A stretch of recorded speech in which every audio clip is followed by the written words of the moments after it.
হাবিব আপা, আপনাকে দিয়ে আলোচনা শুরু করি। গণভোটের বিষয়ে দীর্ঘ পথ চলার পরে বিএনপি একমত হয়েছে। এখন যে জায়গাটায় অন্য রাজনৈতিক দলগুলোর সঙ্গে বিএনপির খানিকটা দ্বিমত, সেটি হচ্ছে গণভোটটা কখন হবে। বিএনপির প্রস্তাব হচ্ছে একসঙ্গে হওয়া, সেটি হলে অর্থ সাশ্রয় হয়, সব দিক দিয়ে হয়। কেউ কেউ সেটা আগে চায়, বিশেষ করে জামাত ইসলাম এবং এনসিপি আগে চায়। আপনারা আসলে এই গণভোট ইস্যুতে এই বিতর্ককে আরো চলমান থাকবে নাকি এটা সমাধান হলো মনে হচ্ছে? আপনাকে অসংখ্য ধন্যবাদ। আমি ধন্যবাদ জানাচ্ছি আমার সম্মানিত সহ আলোচকদের এবং যারা শুনছেন তাদেরকে। গণভোট বলুন আর যেটাই বলুন, আমরা এই দীর্ঘ 8 মাসের জার্নিতে অসংখ্য বিষয় ছিল বিতর্ক হওয়ার মতো, অসংখ্য বিষয় আমরা বিভিন্ন দল তার মতাদর্শ অনুযায়ী তার মতে দ্বিমত হয়েছে, মতানৈক্য কমিয়ে আস্তে আস্তে এই পর্যায়ে আমরা এসেছি। যেহেতু আসতে পেরেছি, কাজেই বাকি যতটুকু আছে সেটা খুব আটকানোর আমি কোনো সুযোগ দেখি না। এখানে যারা এখানে অংশগ্রহণ করেছেন বিভিন্ন দল থেকে প্রত্যেকেই মানে অভিজ্ঞ ব্যক্তি, এক্সপেরিয়েন্স লোকজন গেছেন, বিশেষ করে সাংবিধানিক বিষয়গুলোতে আইনগত এটার বাধা বা এটার প্রায়োগিক যে মানে প্রায়োগিক সম্ভাব্যতা এবং সেটাকে সর্বোচ্চ লেজিটিমেট ওয়েতে সেটার চেষ্টা তারা চালিয়েছেন। বিএনপির সাথে অন্য দলগুলোর ডিফারেন্সটা শুধু এইটা যে বাংলাদেশ জাতীয়তাবাদী দল হচ্ছে এমন এক সময় পার করে এসেছে, এমন অতীত পার করে এসেছে, তাদের অতীত ইতিহাস তাদেরকে বহু কিছু শিখিয়েছে।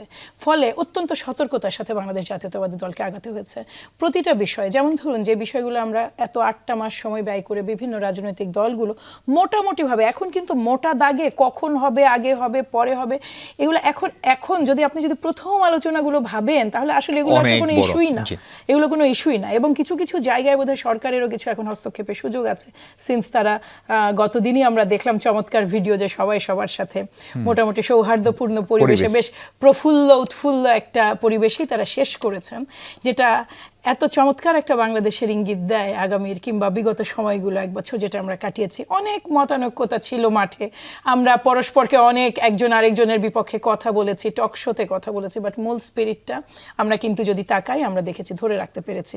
এখন যেটা হয়েছে যে বিএনপি এমন অনেক কিছু পার করে এসেছে, তাদের অভিজ্ঞতা তাদেরকে সতর্ক করার কারণে এই যে কাজগুলো আমরা করছি এটা মোস্ট মানে সাস্টেইনেবল ওয়েতে আগামীতে কোনোভাবেই এই যে ধরেন যে মৌলিক পরিবর্তনগুলো আসবে বা যেটাই আসবে সংবিধানে বলুন আর দেশীয় সমগ্র দেশব্যাপী যে সংস্কার, সেইটার বেস্ট মানে পসিবল ইয়েটা ইমপ্লিমেন্টেশনটাই আমরা চাই। ফলে এই কথাটা আসলে এক ধরনের অভিযোগও বিএনপিকে নিয়ে প্রায় করা হয় যে বিএনপি অনেক বেশি সময় নিয়েছে, সেই তো বললো, সেই তো গণভোটে আসলো। দেখুন, গণভোটের কিন্তু আমরা ধরনটা বলে দিয়েছি যে কোন ধরনের গণভোটটা আমরা চাইছি এবং কোন ধরনের গণভোট হলে যেটা আমাদের বিদ্যমান মানে সিস্টেমের সাথে বা সংবিধানের সাথে সাংঘর্ষিক না হয়েও সংবিধানের মৌলিক কাঠামো পরিবর্তনের কিছু মানে জনগণের মতামতটা আসবে। আগামী সংসদ তো কেবল 300 ব্যক্তির সরকার চালানো সংবিধান মানে সংসদ হতে যাচ্ছে না। যদি ঐকমত্য কমিশন মানে সনদে সবাই সই করতে পারেন এবং যখন জুলাই সনদটা যদি যখন বাস্তবায়ন হবে, এটা হবে মোস্ট পাওয়ারফুল সংসদ, যারা একই সাথে মানে সেই ক্ষমতাও নিয়ে আসবে যে ক্ষমতা তাদের সংবিধানের মৌলিক পরিবর্তন করার সামর্থ্য দেয়।